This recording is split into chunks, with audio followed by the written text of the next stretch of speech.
नमस्कार, आप देख रहे हैं पांच शहर पांच खबर और आपके साथ मैं हूं बबीता। तो पांच शहर पांच खबर में सबसे पहले बात करेंगे बिहार की राजधानी पटना की। तो पटना में लोगों पर लाठीचार्ज किया गया है।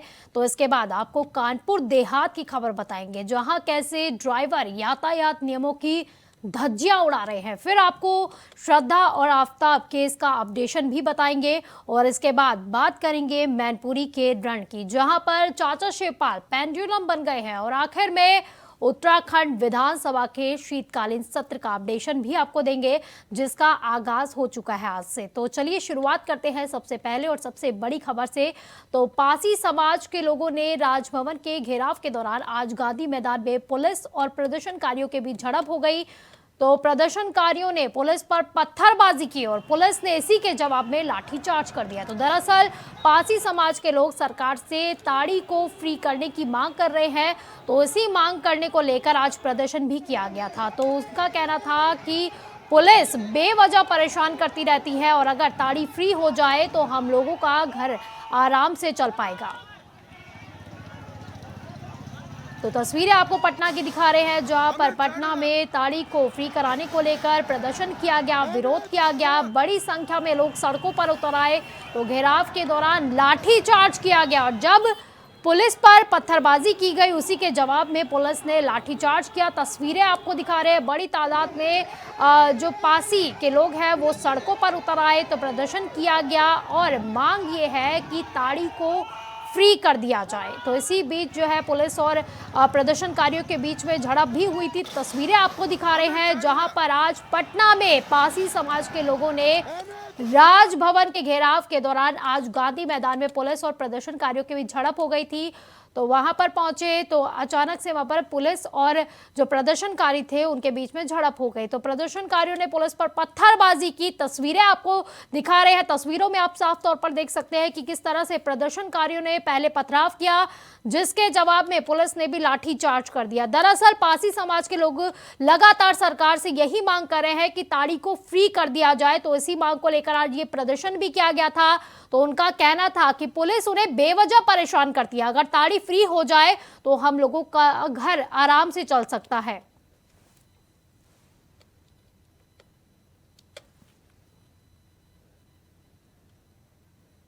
तो पटना से आपको ये तस्वीरें दिखा रहे हैं, जहां पर पासी समाज के लोग बड़ी तादाद में आप देख सकते हैं कि सड़कों पर उतर आए हैं। तो पासी समाज के लोग जब सड़कों पर उतरे, क्योंकि वो राजभवन के घेराव के लिए जा रहे थे, तो उसी दौरान जब वो गांधी मैदान में पहुंचे तो पुलिस और प्रदर्शनकारियों के बीच झड़प हो गई। पुलिस ने उन्हें बैरिकेडिंग लगाकर रोकने का प्रयास किया, लेकिन फिर पत्थरबाजी शुरू हो गई, जिसके जवाब में पुलिस ने भी लाठीचार्ज कर दिया। तस्वीरें आपको दिखा रहे हैं, तस्वीरों में आप देख सकते हैं किस तरह से प्रदर्शनकारी जो है पत्थरबाजी करते हुए नजर आ रहे हैं पुलिस वालों पर, जिसके जवाब में पुलिस वालों ने भी उन्हें रोकने के लिए लाठी चार्ज कर दिया। तो दरअसल पासी समाज के लोग बड़ी संख्या में सड़कों पर इसलिए उतरे हुए हैं क्योंकि उनकी मांग है, ये लगातार सरकार से वो मांग कर रहे हैं कि ताड़ी को फ्री करने किया जाए, जिससे उनका घर आराम से चल पाए। तो सरकार से लंबे समय से उनकी मांग चल रही है, जिसको लेकर आज वो सड़कों पर उतर आए। बड़ी संख्या में, बड़ी तादाद में आप देख सकते हैं तस्वीरों के जरिए, बड़ी तादाद में ये लोग सड़कों पर उतर आए, राजभवन का घेराव करने जा रहे थे। तो उसी दौरान जब गांधी मैदान में ये पहुंचे तो उस दौरान जो है पुलिस ने बैरिकेडिंग लगाकर उन्हें रोकने का प्रयास किया, जिसके जवाब में उन्होंने पत्थरबाजी की। और जब उन्होंने पत्थरबाजी करनी शुरू की पुलिस वालों पर, तस्वीरें आप देख सकते हैं, पत्थरबाजी हुई, उसके बाद पुलिस ने भी जवाबी कार्रवाई करते हुए लाठीचार्ज कर दिया। तो इसी पर ज्यादा जानकारी के लिए हमारी संवाददाता रजनी शर्मा हमारे साथ लाइव जुड़ गई है। रजनी, हम तस्वीरें देख रहे हैं, पासी समाज के लोग सड़कों पर उतर आए हैं, ताड़ी को लेकर, ताड़ी फ्री कराने को लेकर ये प्रदर्शन किया गया, लेकिन प्रदर्शन एकदम से उग्र हो गया।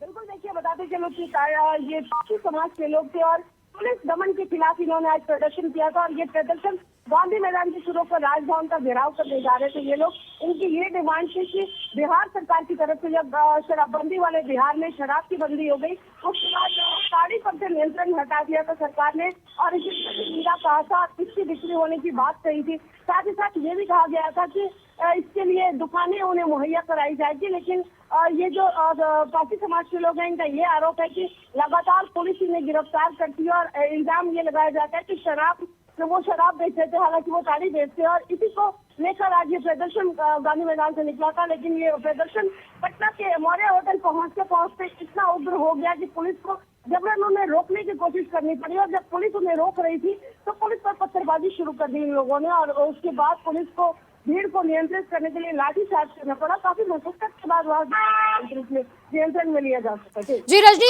मैं चाहूंगी आप हमारे दर्शक को बताइए, क्योंकि ताड़ी का शब्द का एक प्रयोग किया जा रहा है, ताड़ी फ्री करने को लेकर क्योंकि प्रदर्शन हुआ, ये ताड़ी शब्द है क्या, पहले आप इसका थोड़ा मतलब बताइए। दूसरा, जब पत्थरबाजी की गई तो क्या कुछ कार्रवाई पुलिस ने की है, अब क्या गिरफ्तारियां भी हुई है इसमें? देखिए, बताते चलो कि ताड़ी यानी वो ताड़ के पेड़ से निकलने वाला रस, जिसे मुख्यमंत्री ने ऐलान किया था कि ये शुद्ध नीरा है और इसके सेवन से किसी भी प्रकार का इसके सेवन से बैन नहीं होगा, क्योंकि ये हेल्थ पॉइंट ऑफ व्यू से काफी बेहतर होता है। हालांकि ये जो ताड़ी शब्द है, ये जो वो पेड़ से निकलने वाला जो नीरा होता है, वो नीरा एक टाइम के बाद वो अल्कोहलिक हो जाता है, जो चढ़ने के बाद अल्कोहलिक हो जाता है, और लोग इसे शराब की जगह पे सेवन करते हैं। तो कई बार ऐसा होता है कि इसकी आड़ में शराब की भी बिक्री होती है। तो जो पुलिस है वो इन सारी जो बेचने वाले लोग हैं, जो इसके बिजनेसमैन है और जो पासी समाज के लोग हैं, उनको पुलिस हमेशा से पकड़ती रही है, क्योंकि कई बार ऐसे मामला सामने आए हैं जब नकली शराब भी इनके पास से पकड़ी गई है। तो पुलिस इनका ये इल्जाम है कि पुलिस बार बार इन्हें परेशान करती है। हालांकि सरकार की ओर से ताड़ी बेचने का कोई नियंत्रण नहीं है, कोई रोक नहीं है, और हम ताड़ी बेचते थे तो यही वो लोग थे जो आज प्रदर्शन कर रहे थे पुलिस दमन के खिलाफ। ये आरोप जी, और इस दौरान उन्होंने पत्थरबाजी भी की। रजनी, कितने लोगों की गिरफ्तारी हुई है इस पे, इसको लेकर कुछ जानकारी आपके पास? देखिए, मॉब काफी बड़ा था, लगभग 50 लोगों को गिरफ्तार किया गया है। हालांकि अभी उन्हें डिटेन किया गया है। इनकी गिरफ्तारी, क्योंकि मॉब की जो गिरफ्तारी होती है एक सर्टेन टाइम के बाद उसे समझौता करके छोड़ दिया जाता है, लेकिन पुलिस पर जिस तरह से पत्थरबाजी हो रही थी, कई पुलिस वाले, कई मीडिया कर्मी भी घायल हुए थे उस दरमियान। तो ये अब जो वीडियो फुटेज है उसके आधार पे ये अब जांच की जाएगी और उन लोगों की पहचान की जाएगी कि क्या वाकई भीड़ में जो लोग थे वो पासी समाज के लोग थे या फिर असामाजिक तत्व भी इनमें इन्वॉल्व थे। इस तमाम बातों की जानकारी और तहकीकात अब उस वीडियो फुटेज के आधार पर की जाएगी। तो क्या वहाँ पे सीसीटीवी कैमरे भी लगे हुए थे, क्या उसी के आधार पर अब आगे की कार्रवाई की जाएगी? देखिए, कई बार ऐसे मामला जो होते हैं वो सीसीटीवी के आधार पे नहीं, बल्कि मीडिया से भी कई बार पुलिस सहयोग लेती है, और जो वीडियो फुटेज होते हैं वो मीडिया से भी पुलिस मांगती है, और उस मीडिया फुटेज के आधार पे लोगों की पहचान की जाती है। अगर वाकई वो उग्र भीड़ का हिस्सा थे तब तो कोई बात नहीं, तब उन्हें जो पेनाल्टी होगी उस पेनाल्टी को आज छोड़ दिया जाएगा। लेकिन ऐसी भीड़ में सामान्य से देखा जाता है कि जो असामाजिक तत्व है उनके इन्वॉल्वमेंट काफी ज्यादा हो जाते हैं। तो पुलिस उनकी पहचान करेगी कि क्या ये किसी साजिश के तहत थी या फिर एक आक्रामक भीड़ का वो जो जोश था, जो जोश था, वो उन्हें रोकने की कोशिश की गई, उसकी वजह से ये भीड़। चलिए, बहुत बहुत शुक्रिया रजनी आपका इन तमाम जानकारी के लिए।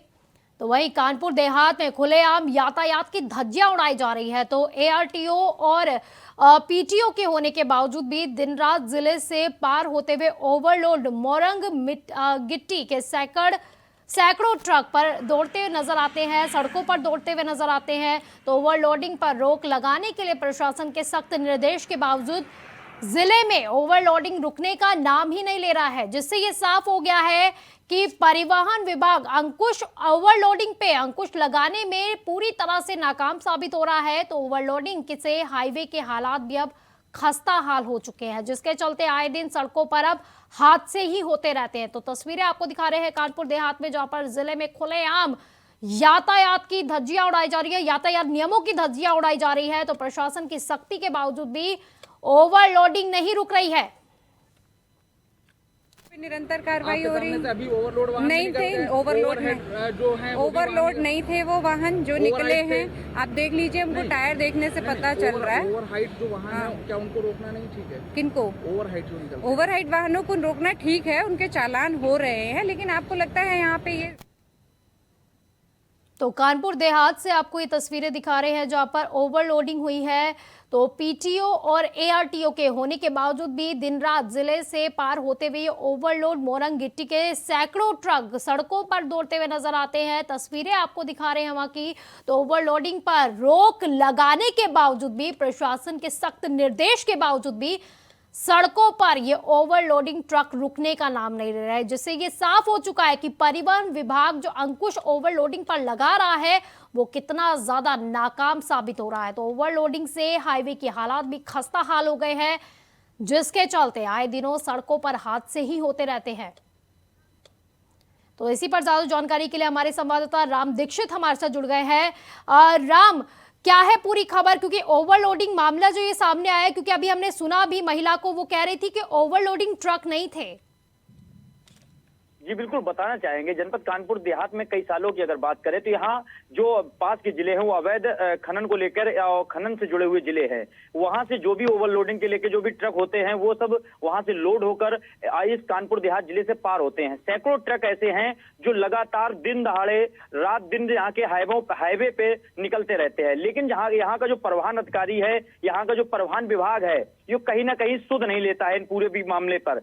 यहाँ पर आप देख सकते हैं कि तस्वीरों में साफ तौर से देखा जा रहा है कि जो सैकड़ों ट्रक हैं हाईवे पे दिन दहाड़े निकल रहे हैं, रात में निकल रहे हैं, आए दिन निकलते हैं। इनकी शिकायतें भी होती हैं, आए दिन इनकी जो सड़कें हैं ओवरलोडिंग की वजह से खस्ता हाल हो रही हैं, आए दिन हादसे होते हैं। लेकिन परिवहन विभाग ने इस पूरे ओवरलोडिंग पर नाकाम साबित हो रहा है, अंकुश लगाने में पूरी तरीके से नाकाम साबित हो रहा है। अगर हम परिवहन अधिकारी की बात करें तो परिवहन अधिकारी इस पर पूरी तरीके से चुप रहते हैं। अगर उनसे कोई सवाल किया जाए तो साफ तौर पर वो कह देते हैं कि ओवरलोडिंग नहीं है, और अपनी जो खाना पूर्ति है, जो खाना पूर्ति का सिलसिला है, उससे पूरी करके और शासन को अपनी गुडविल दिखाने के काम करते हैं। जी, तो जिन्होंने बोला है ओवरलोडिंग नहीं है, तो फिर उन पर क्या कुछ कार्रवाई की जा रही है? क्या ये बात आगे तक नहीं पहुंचाई गई है कि ओवरलोडिंग है या नहीं है?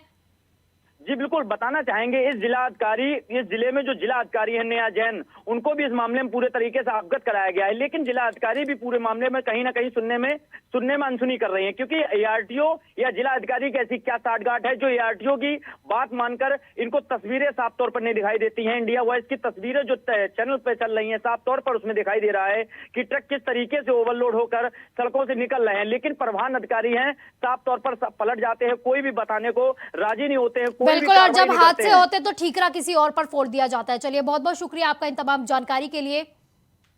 वहीं कोर्ट ने श्रद्धा वालकर मर्डर केस में आरोपी आफ्ताब का नार्को टेस्ट कराने की अब इजाजत पुलिस को दे दी है। तो स्पेशल सीपी सागरप्रीत हुड्डा ने बताया कि दिल्ली पुलिस आरोपी आफ्ताब का नार्को टेस्ट 1 दिसंबर को कराने वाली है। तो आपको ये भी बता दें कि पुलिस को पहले आफ्ताब का नार्को टेस्ट 5 दिसंबर को कराने की परमिशन मिली थी।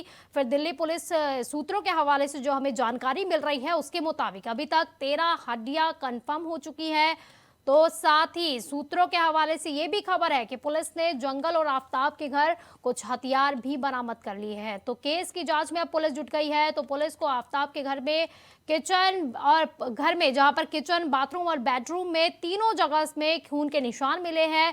जांच आगे की जा रही है। इसके अलावा श्रद्धा के कुछ कपड़े भी मिले हैं जिसकी जांच के लिए जिन्हें भेज दिया गया है। इसी पर ज्यादा जानकारी के लिए हमारे संवाददाता नितिन हमारे साथ जुड़ गए हैं। नितिन, श्रद्धा केस में क्योंकि नार्को टेस्ट को लेकर सभी की निगाहें इस पर थी, सभी लोग इसी का इंतजार कर रहे थे कि नार्को टेस्ट कब होगा, क्योंकि नार्को टेस्ट जो एक जो है बड़ा सबूत कह सकते हैं जो कोर्ट में पेश हो सकता है, और कोर्ट में पेश होने के बाद उसी से ये कह सकते हैं कि दोषी करार हो सकते हैं आफ्ताब।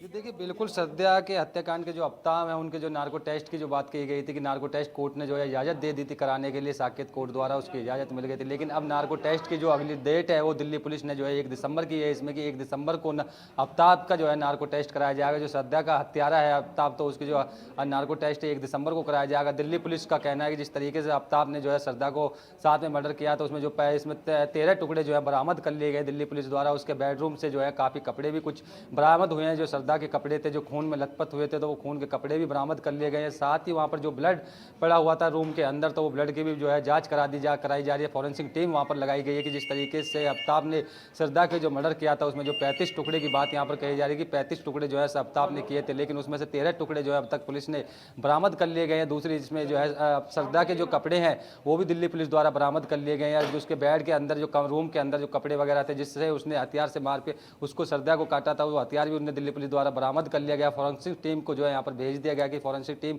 इसकी जाँच का जो कराई जाएगी और इससे जो आफ्ताब को जो यहाँ पर 1 तारीख को जो 1 दिसंबर को नार्को टेस्ट कराया जाएगा। तो साथ ही साथ जब दिल्ली पुलिस से जो है 4 दिन की जो रिमांड थी वो और मांगी गई, तो 4 दिन की रिमांड के बाद आफ्ताब के कमरे से काफ़ी चीज़ बरामद भी की गई है दिल्ली पुलिस द्वारा। जी कहा जा रहा है 13 दिन की और रिमांड मिली थी। और साथ ही साथ आपसे ये भी जानना चाहेंगे कि 5 दिसंबर को, क्योंकि कहा जा रहा था उस समय परमिशन दी गई थी, तो क्या वो कारण थे कि 5 दिसंबर को ये टेस्ट नहीं हो पाया और 1 दिसंबर जो है तारीख जो है मुहैया करवा दी गई एकदम से?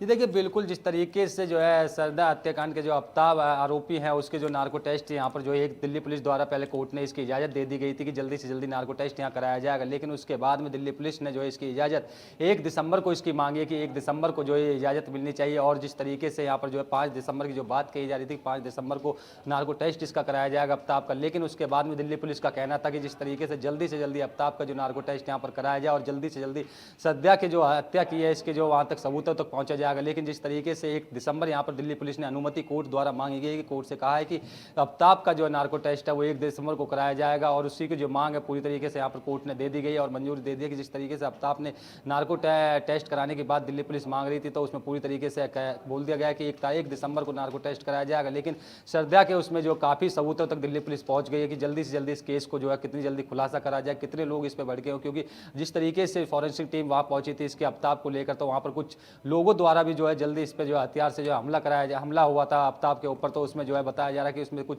तलवारों द्वारा जो है उस गाड़ी के अंदर जो है बैरिक से जब निकला था आफ्ताब से पूछताछ के बाद, तो आफ्ताब के कुछ लोगों ने जो है उस पर जो है हत्या करने की कोशिश की गई थी। तो उसमें कुछ तलवार द्वारा लोगों से मारपीट करने की कोशिश में की गई थी। लेकिन जिस तरीके से आफ्ताब को जल्दी से जल्दी जो है दिल्ली पुलिस उसके कारनामे तक पहुंच रही है और साथ ही जो है इस तरीके से सद्या की जो हत्या की है तो हत्या के आरोपी आफ्ताब को जो है जल्दी से जल्दी सलाखों के पीछे भी पुलिस करना चाह रही है, क्योंकि जिस तरीके से काफी लेकिन नितिन, अब देखने वाली बात ये होगी कि नार्को टेस्ट में क्या कुछ निकलकर सामने आता है, क्या कुछ ऐसा निकल के सामने आता है जो आफ्ताब को दोषी करार देता है। फिलहाल के लिए बहुत बहुत शुक्रिया आपका इन तमाम जानकारी के लिए। तो वहीं मुख्यमंत्री योगी आदित्यनाथ ने सोमवार को मैनपुरी में आयोजित जनसभा में शिवपाल यादव पर तंज कसते हुए कहा कि उनकी स्थिति एक पेंडुलम जैसी हो गई है। तो ये कहा गया है, तो पेंडुलम जैसी उनकी स्थिति बताई गई है। तो और आगे उन्होंने कहा कि बेचारे को पिछली बार कितना बेइज्जत करके भेजा था, कुर्सी तक नहीं मिली थी, उसके हैंडल में बैठना पड़ा था।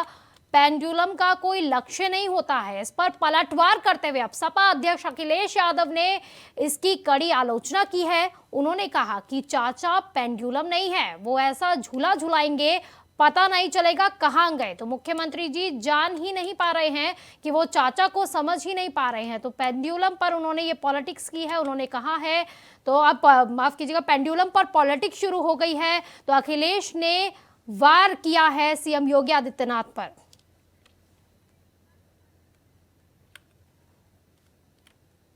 तो इसी पर ज्यादा जानकारी के लिए हमारे साथ हमारे संवाददाता मुकेश कुमार जुड़ गए हैं। तो मुकेश, जब सीएम योगी आदित्यनाथ जब मैनपुरी आए थे करहल में, जब वो जनसभा को संबोधित कर रहे थे तो उन्होंने चाचा शिवपाल को पेंडुलम कहा था और अब अखिलेश यादव ने इस वार का पलटवार किया है।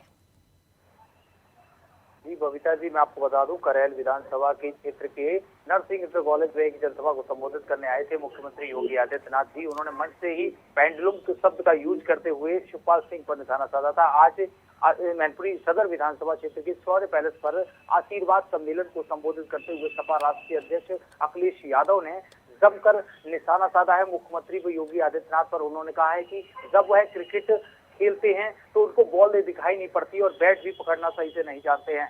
हमको हमारे चाचा जी को जो फुटबॉल कहा गया है, पेंडुलम जो कह रहे हैं, उनको खुद भी नहीं पता, फिजिक्स नहीं आती है और फिजिक्स पढ़ाने के लिए मुख्यमंत्री योगी आदित्यनाथ के फिजिक्स शब्दों का यूज कर रहे हैं। उनको खुद फिजिक्स का सब्जेक्ट नहीं पता है। बिल्कुल मुकेश, ऐसा कह सकते हैं राजनीति में कुछ भी हो सकता है। राजनीति के अगर लाभ लेने हैं तो वही कहते हैं ना कि दुश्मन अगर है तो उन्हें भी अब अजीज बना लिया गया है। कल तक जिनके बीच में एक तकरार देखने को मिल रही थी, आज वही उनके लिए खड़े नजर आ रहे हैं।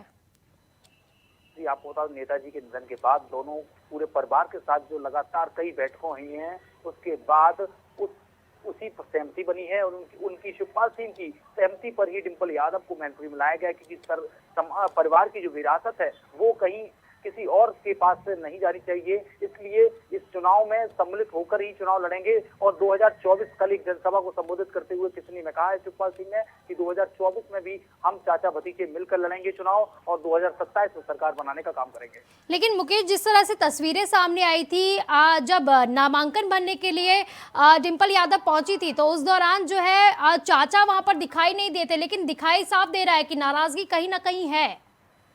जसवंत नगर में एक जनसभा के दोनों ही चाचा भतीजों ने संस्कारवादी मुलाकात की है। पैर छूकर उनका आशीर्वाद लेने के बाद उनको साफ तौर से जो मनमुटाव थे उस दिन खत्म कर दिए गए हैं और कैंपेनिंग जो कर रहे हैं। जसवंत नगर की बात की जाए, जसवंत नगर सीट जो इस लोकसभा की क्षेत्र की सीट है उसको वीआईपी सीट का दर्जा और वीआईपी जीत का दर्जा दिया गया है। वहाँ शिवपाल सिंह खुद मॉनिटरिंग कर रहे हैं और करहेल विधानसभा की जिम्मेदारी भी शिवपाल सिंह बखूबी निभा रहे हैं, जिस पर दोनों ही सीटों से इतना अनुमानित जीत दर्ज कराएंगे डिंपल यादव, जो कि समाजवादी परिवार के। तो क्या लगता है मुकेश की चाचा भतीजे की जोड़ी के बाद बीजेपी को कितना नुकसान हो सकता है?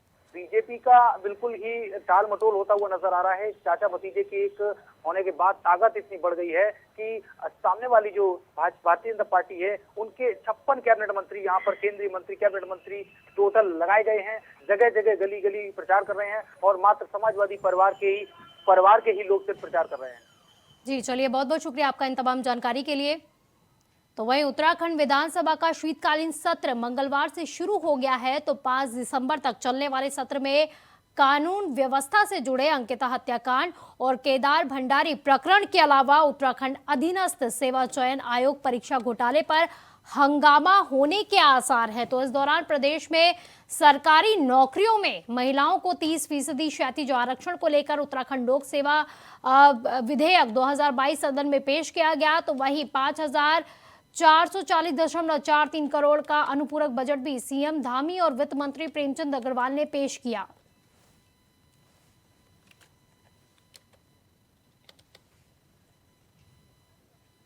तो उत्तराखंड का विधानसभा सत्र शुरू हो गया है, उसका आगाज हो गया है आज से। तो सदन में पेश हुआ महिला आरक्षण का विधेयक।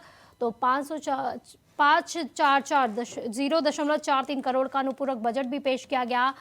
तो 5 दिसंबर तक ये शीतकालीन सत्र भी चलने वाला है।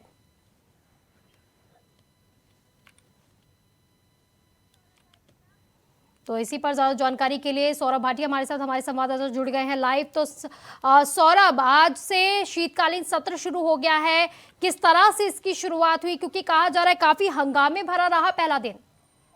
बिल्कुल, देखिए जिस तरीके से पहले उम्मीद जताई जा रही थी कि विधानसभा सत्र का पहला दिन जो है आज हंगामेदार होगा, वही नतीजा जो है कमोबेश दिखाई भी दिया।